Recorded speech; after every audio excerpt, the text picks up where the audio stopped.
নমস্কার বন্ধুরা। তা আজকে চলো মৌরলা মাছের চচ্চড়ি বানাবো। তা মৌরলা মাছের চচ্চড়ি বানানোর জন্য আমি মৌরলা মাছের অনেক রকমের রেসিপি তোমাদের সামনে তুলে ধরেছিলাম। তা মৌরলা মাছের টক বাটি বসা করেছিলাম। তা আমি মৌরলা মাছের চচ্চড়িটা করব, তার জন্য কাঁচা টমেটো নিয়েছি, বেগুন নিয়েছি, একটা পেঁয়াজ নিয়েছি, আর একটু আলু নিয়েছি, সরু সরুভাবে কেটে নিয়েছি সব উপকরণগুলো। আর মৌরলা মাছগুলো নিয়ে নিলাম। দেখতে পাচ্ছ মৌরলা মাছগুলো পুরো টাটকা, একদম পুরো নিয়ে এসছে। আর পুরো মাছগুলো খুব টাটকা, ফ্রেশ একদম।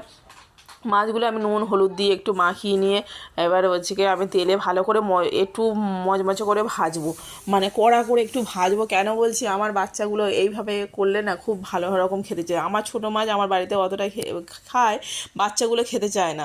তা আমি ওই জন্য মাছগুলো কীভাবে একটু কড়া করে ভেজে নিলাম। ভেজে নিলে এবার চচ্চড়ি করলে তখন খুব ভালোভাবে খেতে চায়। তা গিয়ে আর মাছগুলো দেখতে পাচ্ছি আমি খুব কড়া করে একটু ভাজছি আর ভেজে নেবো।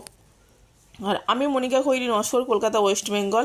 তা আমার রান্নার ভিডিওগুলো তোমাদের কেমন লাগে জানিও অবশ্যই বন্ধুরা। তা মাছগুলো আমার ভাজা হয়ে গেছে। ওই তেলের মধ্যে আমি দিয়ে দিলাম কালো জিরে ফোড়নে দিয়ে দিলাম, আর কিছুটা ওই কুচানো পেঁয়াজ, টমেটো আর বেগুন। বেগুনটা আমি লাস্টে দেবো। আলু, টমেটো আর পেঁয়াজ দিয়ে দিলাম, দিয়ে ভালো করে একটু নাড়িয়ে ভালো করে ভেজে ভেজে নেব। এবার ভালো করে একটু তেল লাগবে, এটা চচ্চড়িটাই করতে গেলে একটু তেল লাগবে, তেল না হলে ভালো লাগে না। নুন স্বাদ মতো দিয়ে দিলাম, হলুদ গুঁড়ো দিয়ে দেবো সামান্য, মানে কিছু মশলা কিন্তু কিছু লাগে না, একটু ঝাল ঝাল লাগবে। এটা খেতে খুবই সুন্দর লাগে, খুবই টেস্টি হয়। একটু ঝাল ঝাল দেবো। কাঁচা লঙ্কার আমি চেরা দিয়ে দিলাম। আর এইবারে আমি বেগুনগুলো দিয়ে দিলাম। বেগুনগুলো লাস্টে দিলাম কেন, বেগুনগুলো নাহলে ঘেঁটে যাবে। আর আমি জাস্ট একটু আদা জিরে বাটা আর কাঁচা লঙ্কা একটু বাটা দিয়েছিলাম।